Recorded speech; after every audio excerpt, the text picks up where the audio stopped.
You're good. Awesome. Tracey, welcome. It's good to see you looking so well. How's the week been? Happy it's Friday. I hope you got a good weekend lined up. I do indeed. Thank you, Fan- Peter. Why are you late today? You were at a meeting. Where are those interview tips? I'm uh, ready for. absolutely. All good. Good. On time. On time.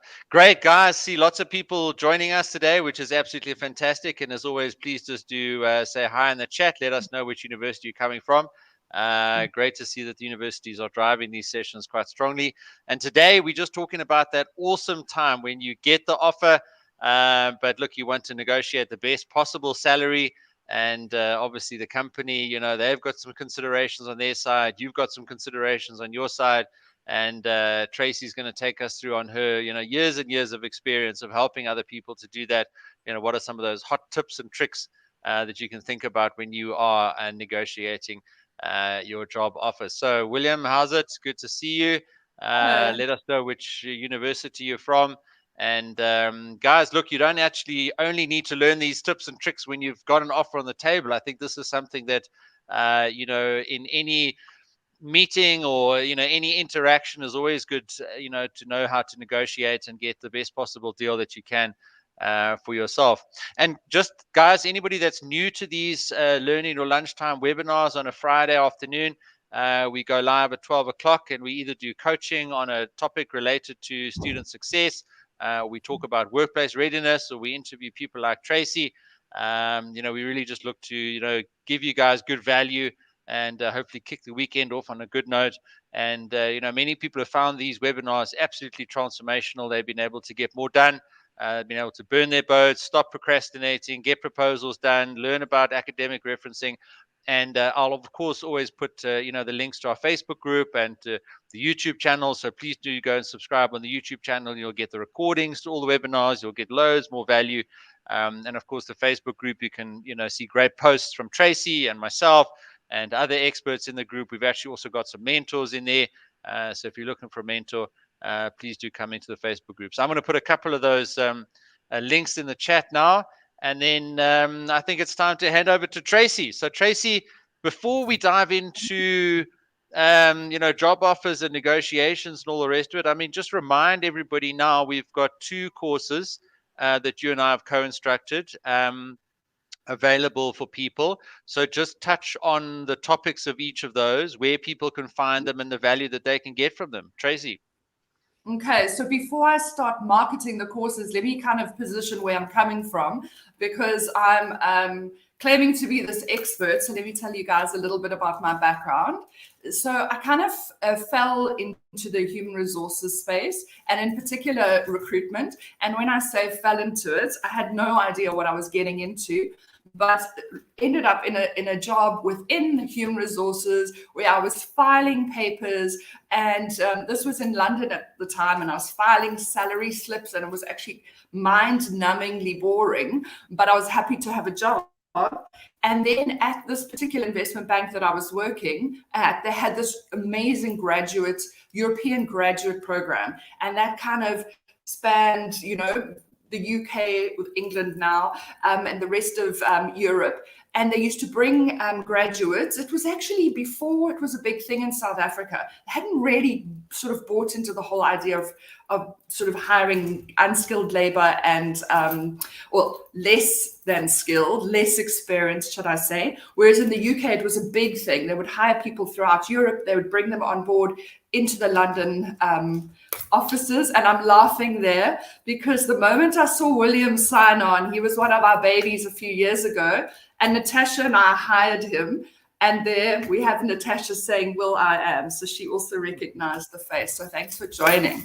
And so there was somebody who used to manage this graduate program, and she fell ill. And then they took this little lackey from human resources to come and take care of the grad recruitment for Europe. And 10 years later, I was still doing it. So I did fall into it. after I moved back to South Africa, once again, I stayed in recruitment, but I've always had that real drive for working with young people. I love being on campus and I love working with students. And during my time at Rand Merchant Bank, I also ran the grad program and got to hire a couple of you guys who I'm seeing are joining the chat. So 2 years ago, I decided to go on my own, and now I'm an independent career coach. And what I'm loving about that mostly is I continue to work the majority of my time with students.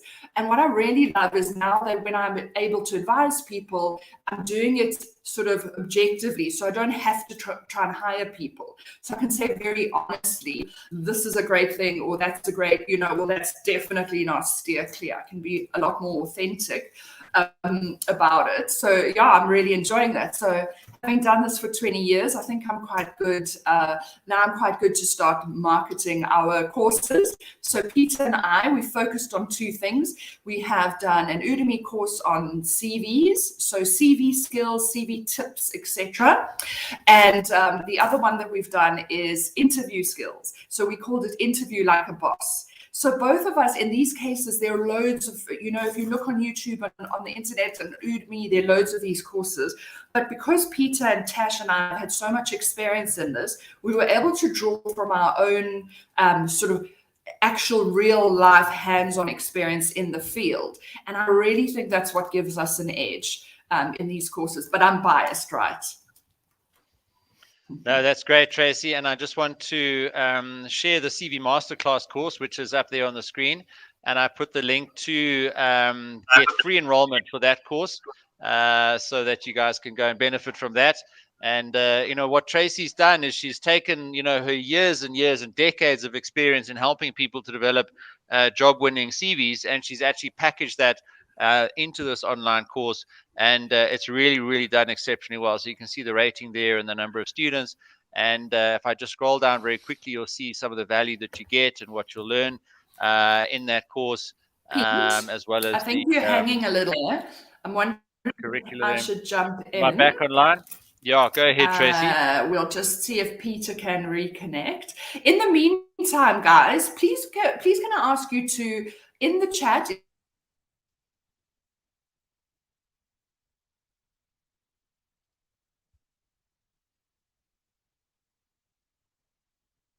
to know where you're studying, and also it's useful for me in knowing how to position my sort of advice to say whether you're still a student or whether you are already employed. I think we've lost Tracey there as well now. Okay, guys, so let's just quickly then show you the CV Masterclass course. I'm going to stick that up again. And as Tracey was just going through that, you can see the course content there, learn about a CV, workbook, worksheets available, getting started, what to include, what not to include, the main sections, learn about length and format. And then we also included a live Q&A session that we'd held, in one of these Friday webinars, so that you can see what everybody else was asking about CVs. And then the other course that we have also recently completed is how to conduct yourself in an interview. And once again, there, Tracey did a brilliant job converting her years of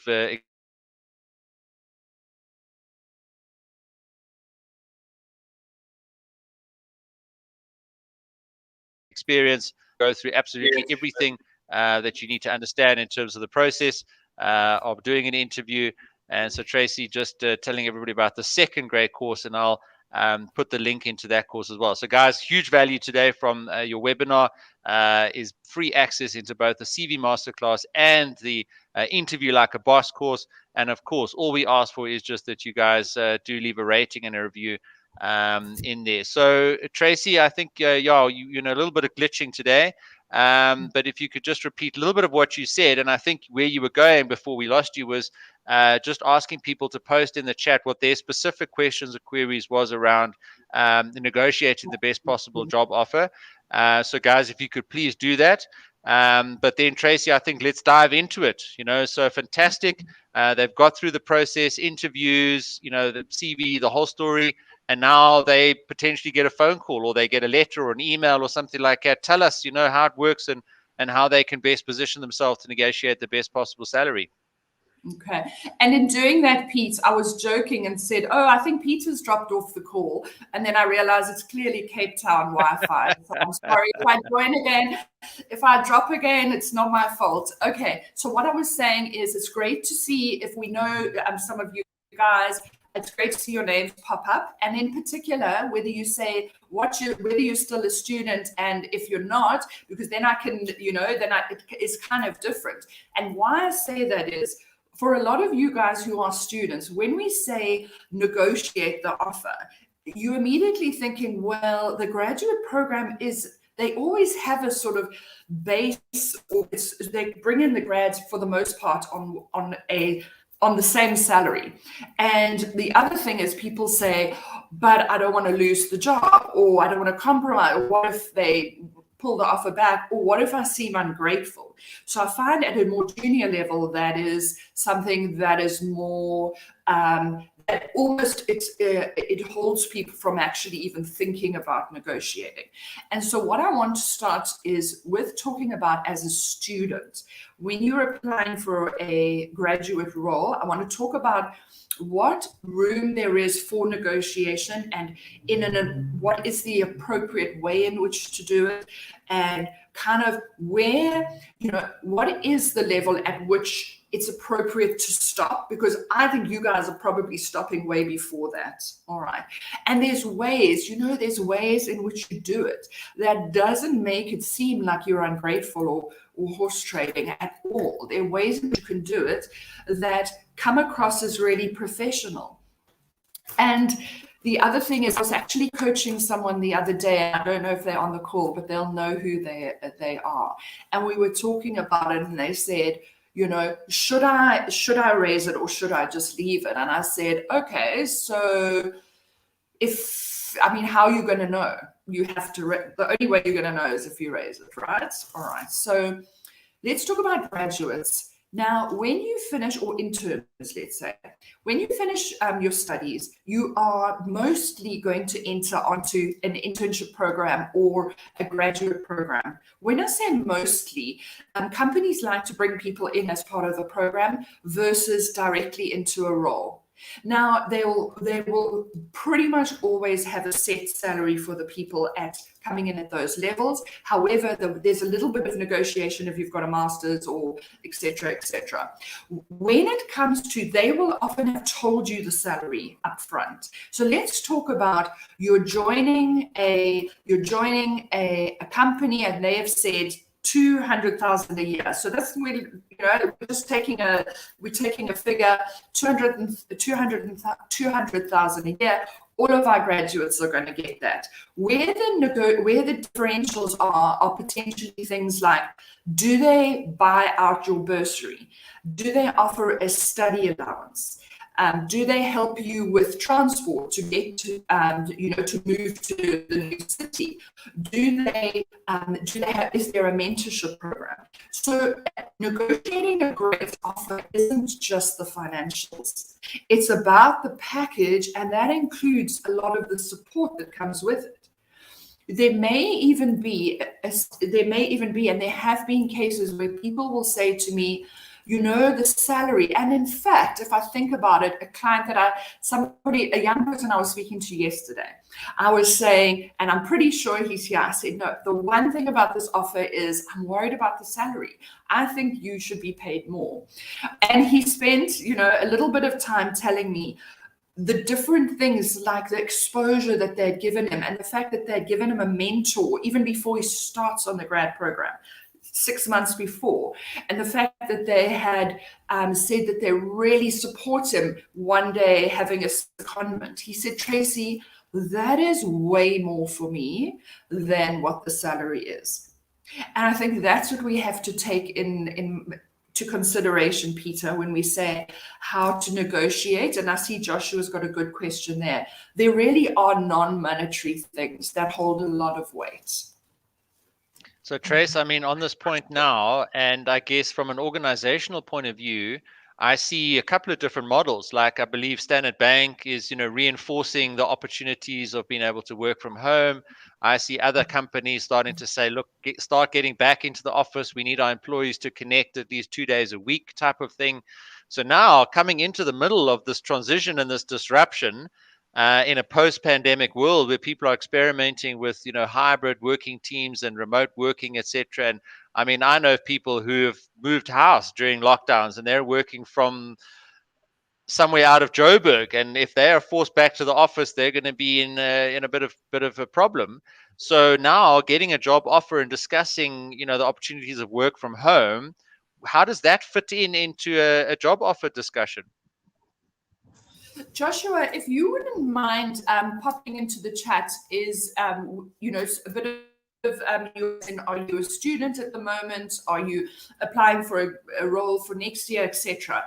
Now, what I'll do to answer that question is I'll picture myself in the situation as being a graduate recruiter and having somebody that I want to make an offer. So, okay, I've got a feeling for how I would sort of approach it. So somebody comes to me and said, great, I'm so excited about this offer.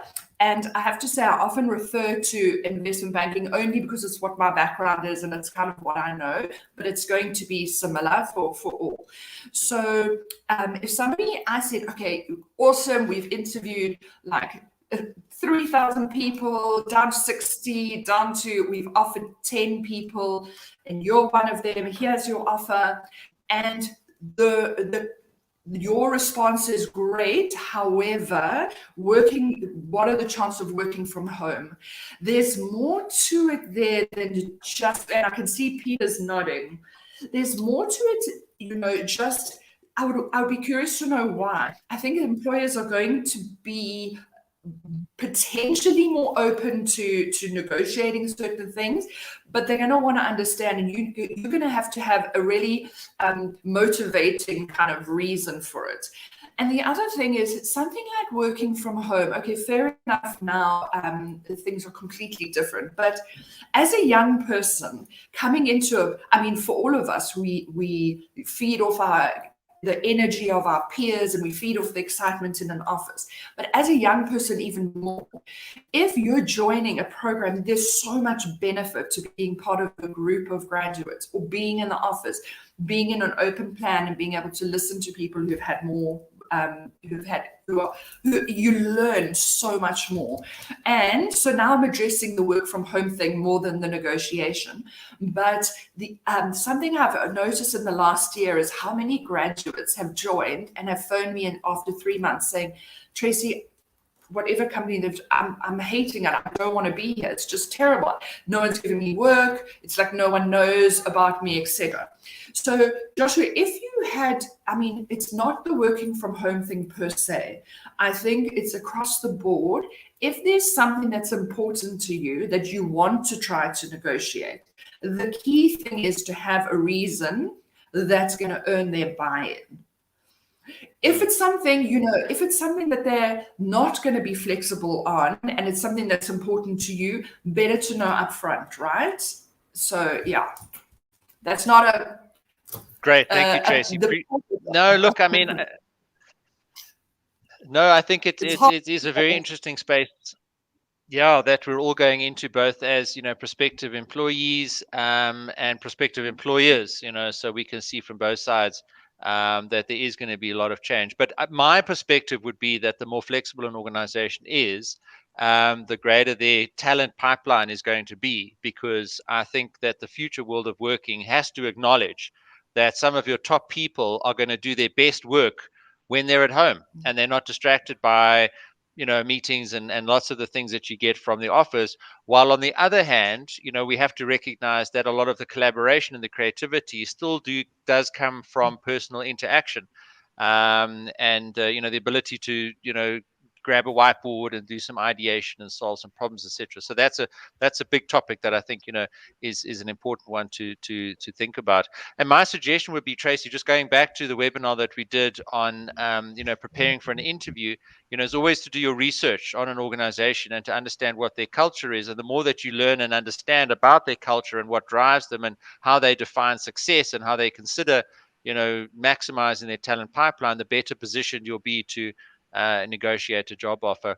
So Leonessa's got a fantastic question there. And I mean, before we dive into that one, just on her first point there, Tracey, yes or no, have you ever seen anybody successfully negotiate a double 100% increase on their salary? What Leonessa asks there. Have you ever seen that in your life? Have you ever seen anybody double either an existing salary or a salary offer? What kind of ranges can people manage their expectations for?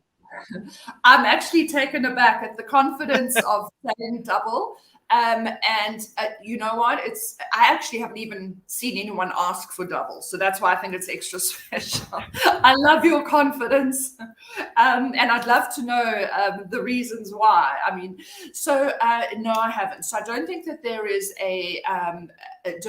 so I couldn't actually say I've never seen anyone over a certain amount, because so much is taken into consideration in situations before where I've had somebody that I work with who's entered in a really junior position but has upskilled a lot. And Tommy Natasha will know, it was actually a colleague of ours, and Tommy upskilled a lot. And I remember we worked hard to get her a great increase. It wasn't double for sure, but it acknowledged how much more she had taken on. The other times are when you are earning something and then maybe another company approaches you or you get another offer, and then that's obviously going to hold a lot of weight in terms of your company maintaining you. And it's not only, companies don't only renegotiate your salaries when there's another offer. A lot of the time, companies actually say, we've looked at markets at the moment and we acknowledge how much you are, contributing. And actually, we think it's time to level it out. But just on the last thing about where you said 100% more. So whether it's 5% more, 100% more, the principle is going to be the same. The motivation and the negotiation around getting an increase or getting better terms and conditions is going to be the same. And we can talk about what that sort of process should be. Okay, and then just let's finish Leonessa's question, and then I want to go back to Earl's question about the counter offer and the horse trading potentially, and if that's a good or a bad thing necessarily. Earl's question. Yeah, so let's just give Leonie the full answer there. So Tracey, so you get a job offer, but they require you to relocate, and you don't think that the job offer or even all the other maybe non-financial aspects of it is sufficient for you now to incur your portion of the cost, which may potentially be the entire portion of the cost to relocate. How does relocation play a role in the job negotiation stage? It's a great question, because ordinarily, or one would hope that the organization would say, okay, we require the individual to relocate, therefore let's equalize it. Let's look at, whether it's international or local, but let's equalize it according to the cost of living. Let's build into it the fact that they may need to travel to see their family a couple of times. Now they may have a house or a flat or a room or whatever here. Now they're going to have to get a different one. So a company would ordinarily make sure that if they're needing you to move to another place to work, that it would be, that you would not necessarily better off, but that you would be the same. If there's a reason that perhaps your job is no longer feasible where you currently are, and in order to retain your job, it means moving, then that's also sort of a different story, because that's a whole negotiation of its own. But what I want to say is, it's once again, it's that whole thing where I say negotiation. Say, for example, the role is going to be in a new place, it's going to be new responsibility, the conditions are going to be different. If they're not offering a change, it's your career, right? It's yours, you go and find out and you put forward a feasible case. Go and say, okay, to rent a place in this town, this is what it's going to look like. And given that I am now not having to catch taxis instead of catch a lift with my aunt, that's going to cost stuff. They're going to be open to that, but you've got to back it up with information. So come with data, I think, is what you're saying. Do your research, and that's going to give you some good points on which to then do some negotiation. Because the easiest thing for a person, the employer, to push back is to say, well, give me some idea of what that amount is. And I know in my entire career, whenever I've sort of had a salary discussion with somebody, and they've sort of said, can I get more? I say, how much? And then they don't know. So that's one of the negotiation tactics from the employer's side, just to give everybody a little bit of insight that managers are always trained on, is to say, well, okay, how much? Absolutely. And I was actually hoping for 9.5% more. If you don't know, then it's like they're gonna laugh. And you can try. Well, and again, yeah, nothing ventured, nothing gained. And if you say, well, I was hoping for maybe 12.5% more, and they're going to settle on 10, you know what I mean? That is negotiation, right? I mean, that is exactly so. And I think it comes right back to your earlier point, Tracey, as well, is that through interviews and a job application process, we have to be a little bit more confident. We have to drive it. Companies of today need the great talent from everybody that's on this call today. We have a lot of value. We have a lot to offer to organizations. We mustn't undersell ourselves. But equally, asking for 100% increase might come across, not so well, etc. So just again, do your research. Come with facts. Come with data, etc. So Earl, Jason, Messiah's there just says.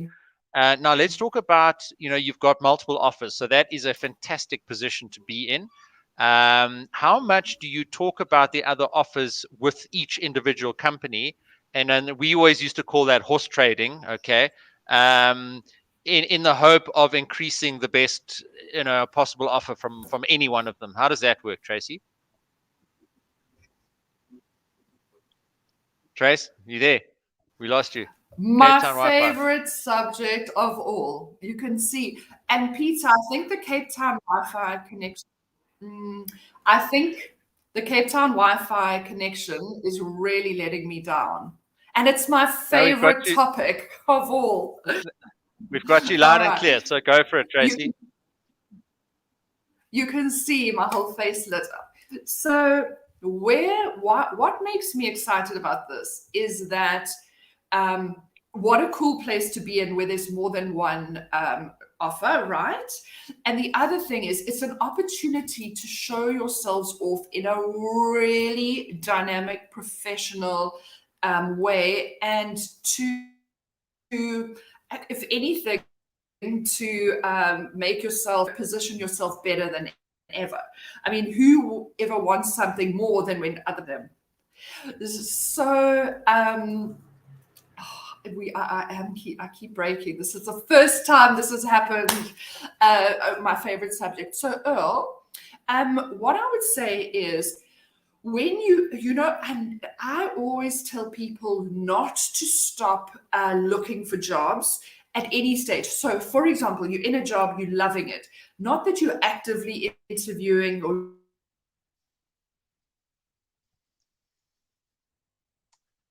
Okay, looks like we have actually now lost Tracey there. And what I'm going to quickly do is just put Tracey's details up on the screen there and in the chat. So if anybody would like to get a hold of Tracey, as she mentioned, she does full-time personal career coaching, and you can get a hold of her at her website there. And what she didn't mention in the CV Masterclass is when you go through that course, you can actually submit your CV into that course as part of the assignment.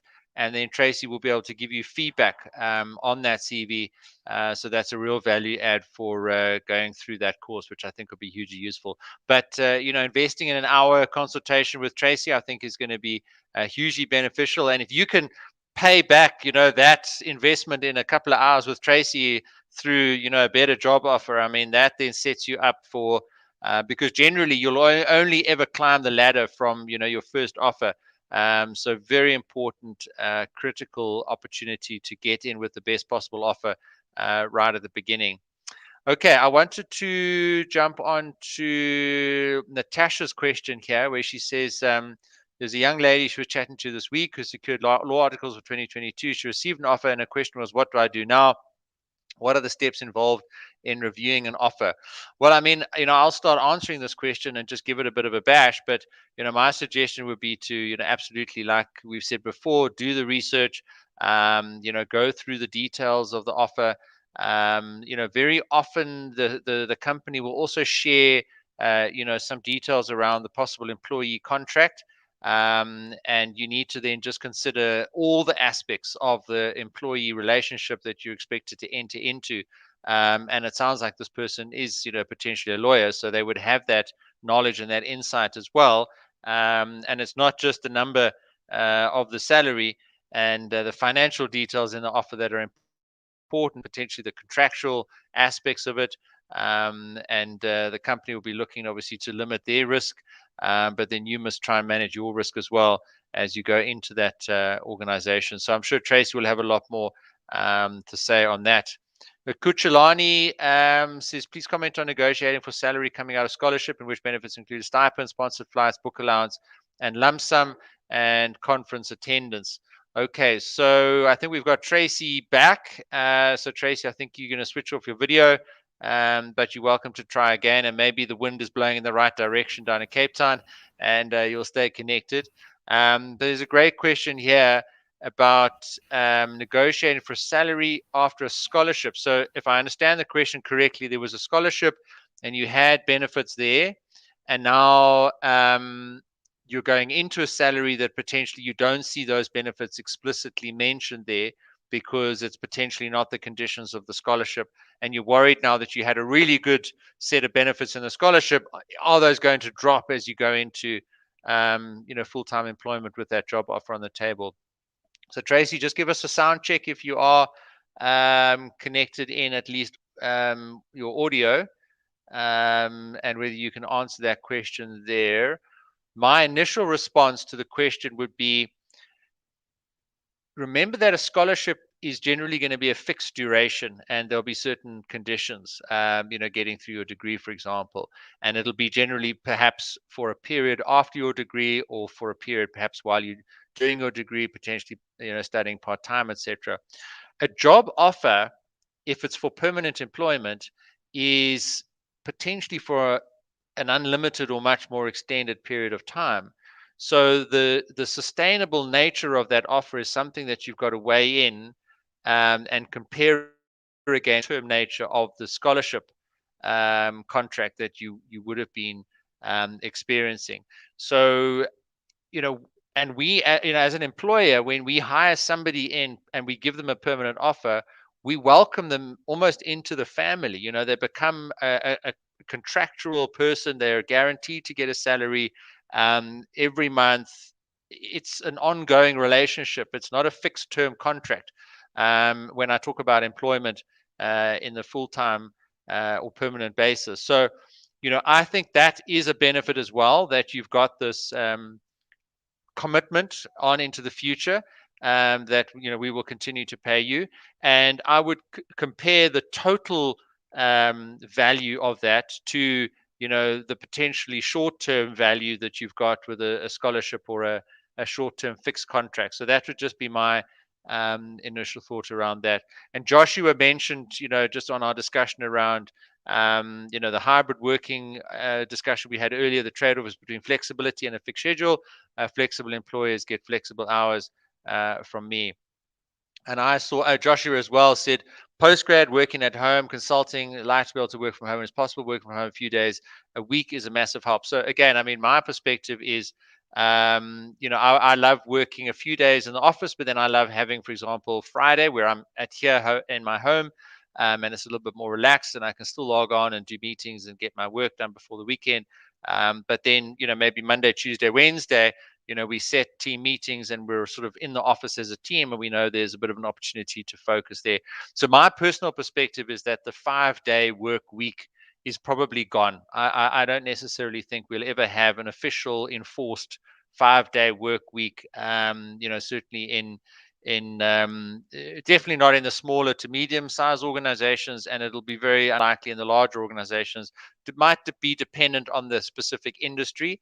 If it's a lot more of a services type of industry, and people have to do the face-to-face to actually be, to function as an employee, or to deliver value for the organization.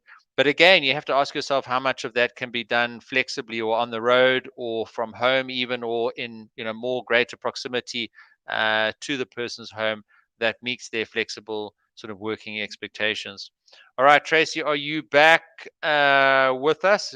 Just give us a view if you can see and hear us. Camo says, if I know the industry and know that I'm underpaid in my current position, how can I negotiate a decent salary in a new position when they ask for my current CTC? Okay, so I think this is the second question on the same point here, where the perception is that a prospective employer will ask you for your current salary with an idea of only giving you a small increase on that. So they know you won't accept anything below what you're currently on. They give you a little bit of an increase on that. But to your point there, Camo, you feel that you're already underpaid on your current salary. So if you tell them that salary, you're at a disadvantage because you're already being underpaid. So then the question is, do you say, well, you don't want to share that information, or do you share that information with the risk that that they're going to only give you a small percentage on top of that? My advice to you would be, give them that information, but when you give them that information, put in writing your view that you feel underpaid and for what the specific reasons are, with a little bit of research and data and perhaps some great advice from Tracey potentially, so that when they see that salary and that pay slip potentially they've asked you for, they get it from you on the basis that you don't feel it's a true reflection of the value that you have to offer. Natasha asks, for those receiving a first-time offer, what advice can you provide? If I've never received a contract before, what do I look out for? What about a mock pay slip, etc.? Well, my simple advice would be, to get hold of Natasha or Tracey, or a career coach to give you that advice, or join a webinar like this where you've got access to someone like Tracey. Because if it is the first time that you're getting an offer and you're not used to reviewing these types of things and going through the detail of it, you might not be familiar with some of their clauses and the terminology that are used in that offer, or that possible employee agreement. Now, the other side of the coin is, how much are you able to change anything that you're potentially not happy with? And certainly in the larger organizations, it's very unlikely that we'll change our standard employee contract. But I have heard of some instances where they can add something in, that caters for a specific concern. So Tracey, welcome back. And we were just dealing with a question here where, and a great question from Natasha, and my sort of initial answer was to say, well, if it's the first time you're getting an offer and you feel a little bit out of your depth, you don't feel very confident about all the terminology and the clauses, was to give you a call, either you or Natasha, and say, look, help, I've never looked at an offer before, what should I look out for? But can you give us maybe 1 or 2, 3 key things that can help somebody when they review an offer for the first time? Absolutely. So I agree, and it wouldn't necessarily be me, but Natasha's done a lot of this before. But you don't even need to look externally. Within the human resources team of any company, they're going to have people that are there to advise you. Remember that you are one of many new, young people joining the company, and they know you don't have the experience.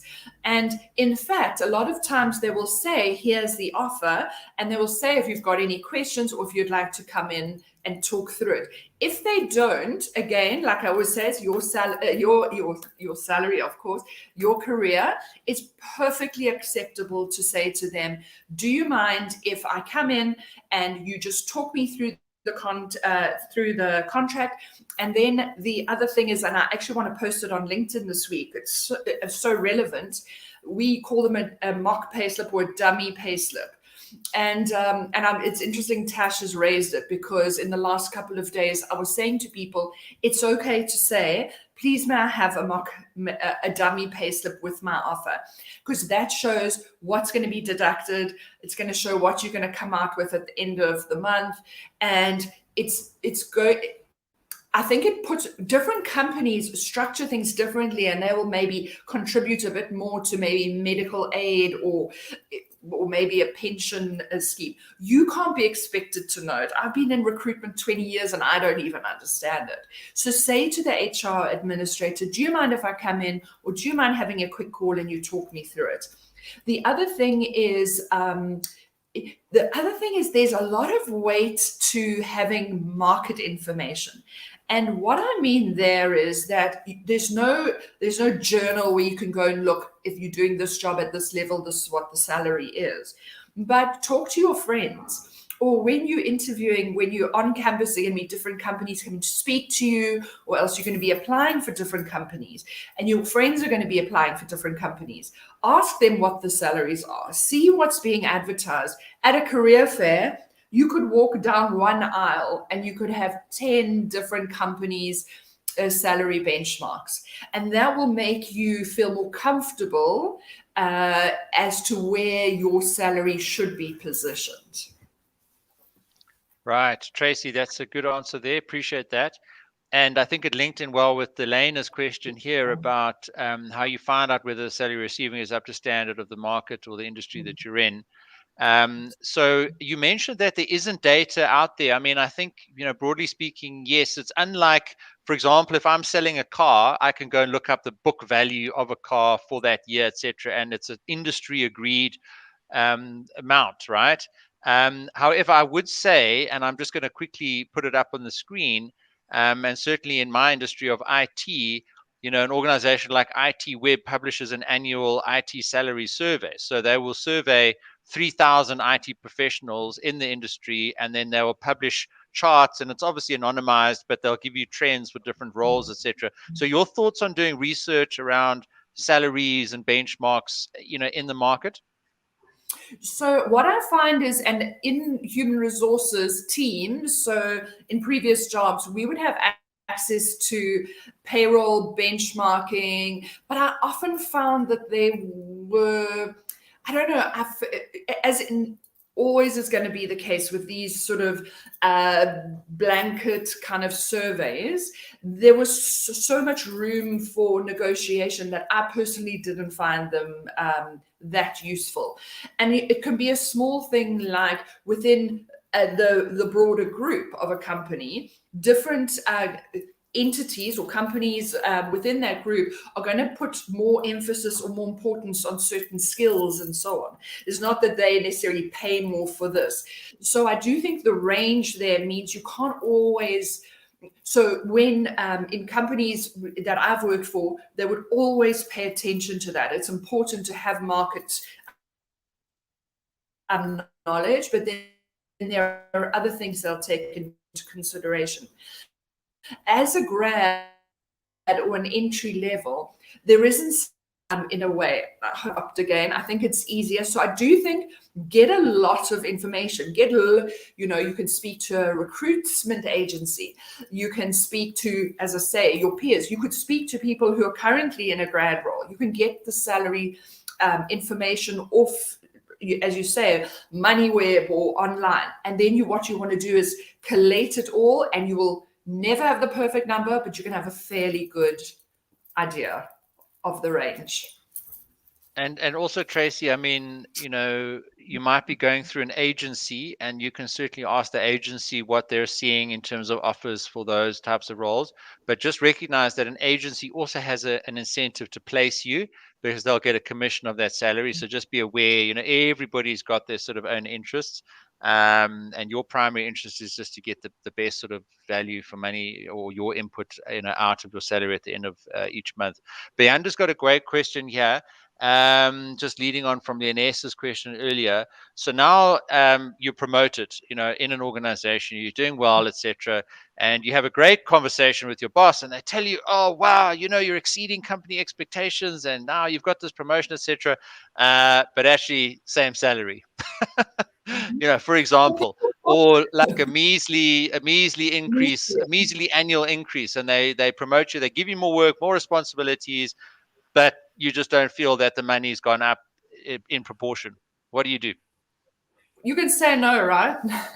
I'm kidding. So let's think about this. So if I had a company and I had this amazing employee and I wanted to promote them and I saw huge potential and I promote them and I think, oh, they're so fortunate, I've identified them, given them this opportunity, I'm not going to stop and think, how much more money can I pay? In an ideal world, companies should do that, but they don't always do it. Now, you have huge room for negotiation. When they are promoting you, you know that you have a lot of value. You know they've recognized that. And they're not going to, they're going to, most of the time, they're going to have given you a reasonable or an increase sort of in line with the new role. If they don't, there's no way you're better equipped to go and negotiate it. And how would you do it then? I think that it doesn't only have to be fiscal. So it doesn't have to, say, for example, they're saying, all right, you are promoted. We can't review your salary until our next salary review cycle in July, but then we guarantee that it will be of a certain percentage. Or else they could offer you something in line with what you were getting, but then there are other people in that new role that are different. Which again, it's not like you can go and ask people what they're earning. But what I would say is, once again, gather information, because if somebody comes to me and says, Tracey, you've given me the promotion and you've given me this increase. However, if I were to go and look for the same kind of role externally, they're paying, I'm seeing adverts for the same role at considerably more. And Tracey, it's not like I want to go. I've accepted the promotion because I really want to be here. I'm not looking, but I also need to know at the end of the day, for my own, self-worth, and that I am being appropriately rewarded. It's when it's that whole different, and Pete, you will know this so much. There's a difference between saying, oh, well, if I don't get this, I'm going to go because that's what they're paying. No. If you love your job and you want to take it, reiterate to the company you're not looking to go anywhere else. But at the same time, it's not necessarily fair as far as you're concerned. Yeah.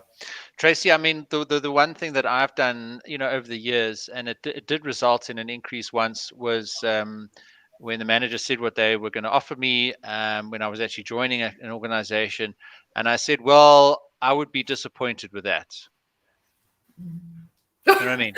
And then, I just said, and whether it's to buy under, you just say, well, look, I would be disappointed with that. And I think back it up, and I said, well, I was hoping for this, and I ended up getting that. But they made a connection between what they'd offered and the result that it had on me, and an option to fix that problem. Sort of mean. So you give them a package, a problem and a solution. So the problem is, well, I'm disappointed. I'm disappointed because of exactly the reasons you say. Well, I see offers for this, or you've given me a 20% increase in my workload and a 5% increase in my salary. I'm disappointed that you don't feel my worth is at least 10% increase in the financials. And then they say, okay, well, how much? Okay, well, then solve the problem, type of thing. So, Bayanda says they're great advice, very relevant scenarios given. I just want to, I put a link to the Facebook group in the chat there. So please do join us in the Facebook group. And there we've got mentors, and we've got Tracey, and we've got lots of daily tips and tricks. And, you can get inspiration and support from each other. It really is a fantastic resource that we see people using a lot more and more of. And you're more than welcome to come in there and post any questions, like, for example, the topic we're talking about today. And then people will post and comment and just give you additional perspectives on any subject or issue that you've got relating to student success or or workplace readiness, etc. Then Simone has a question, and I think Simone, go and do the interview like a boss course, because we do touch on this in that course. But Tracey, Simone's question there around how to answer the questions about current salary and then what is expected of you. And then especially when you think that they're asking you that so that they then only give you a small increase. And when you dropped off just now, we had another question where people were worried about telling their current salary because they were already feeling underpaid. So that if they told them the current salary, they put themselves at a disadvantage. So the advice I gave was to say, well, give them that information, but tell them I'm disappointed or I'm not happy with that current salary, so that they know that's not something that you would see as a good comparison on which to give you a better offer. But let's just answer Simone's question here about how you handle salary questions in an interview, please, Tracey. So I personally, I really don't like, I think it's so hard for you guys if somebody asks about salary in the interview. It's like one of those situations like you're damned if you do and you're damned if you don't. And the only thing you can do is tell them the truth. The moment you start umming and ahhing and trying to fudge it and whatever, I think you're right, Peter. You have to just say it as it is.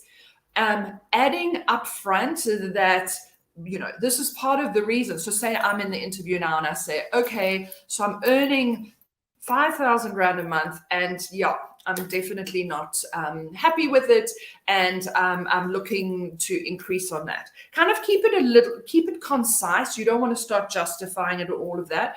In the interview is just the worst time, to talk about it.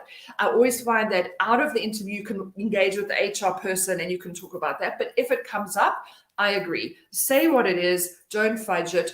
As a recruiter, when I'm interviewing people, I don't tend to say, what are you earning, so that I can then make an offer as an increase on that. I'll have a range for that role. Maybe hearing what you're earning will give a little bit of negotiation, but you're hiring someone into the role.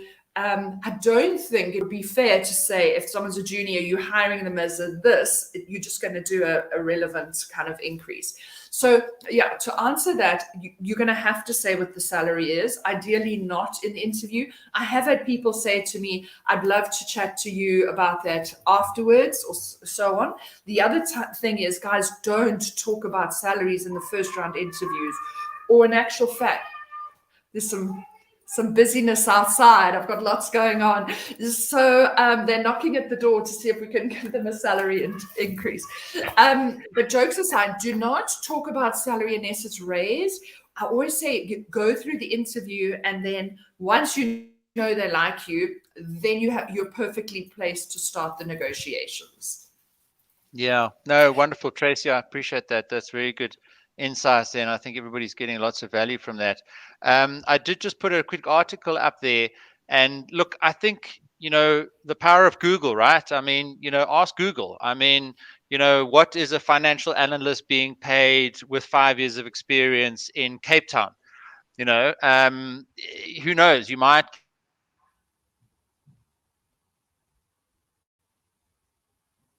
get some interesting insights talking about, working from home. And I think that's something that, is worth doing, and doing some research. So they've got 348 respondents talking about flexible remote working, etc. And all of this just empowers you with information. You're going to be more confident, and you're going to be a better negotiator to get the best possible salary. The more information, the more insights, that you've got into whatever it is that you're dealing with.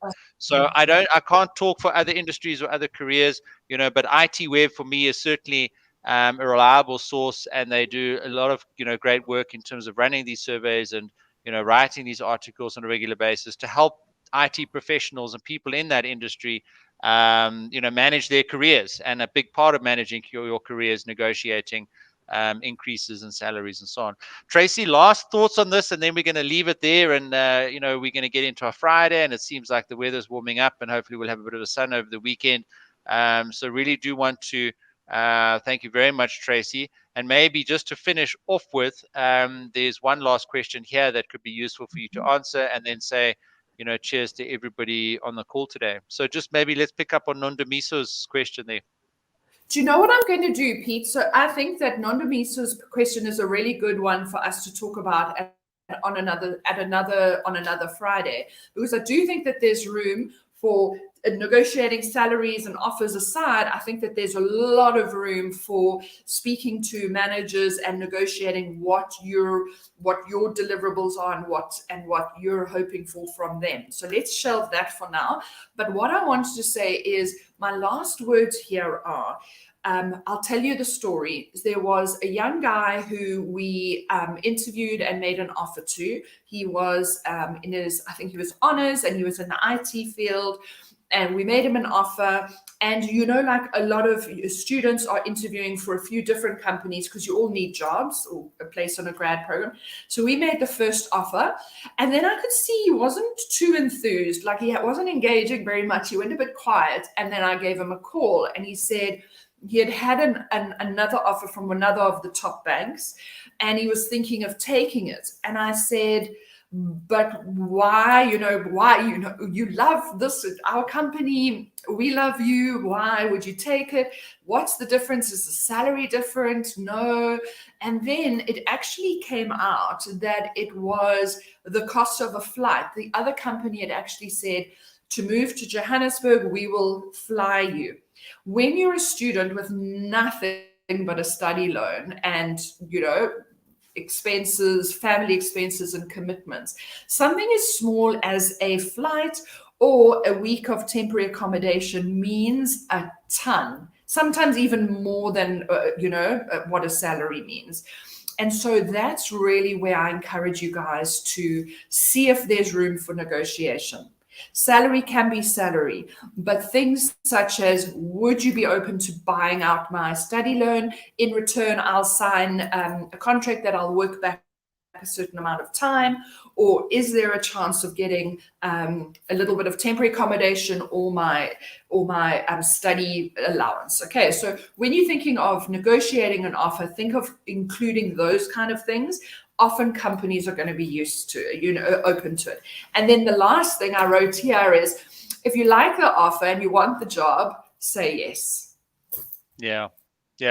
I would say that honesty and just the openness and vulnerability of just being transparent about your emotions, either positive or negative, right? I mean, and we've learned about emotional intelligence from Natasha previously. So like I just said, look, I'm disappointed with this. And okay, well, I'll be happy with that. That's me managing my emotions and adding that as a data point into the discussion. So Tracey, thank you once again. Earl says, really appreciate the advice and the tips. Good luck, everybody, and please join us in the Facebook group, subscribe to the YouTube channel, take advantage of the courses that we provided you there. And those of you that have joined the Facebook group, that's where we have a lot more interaction and discussion, so we'll see you there. Tracey, thanks, and appreciate everybody. Bye, guys. Happy Friday.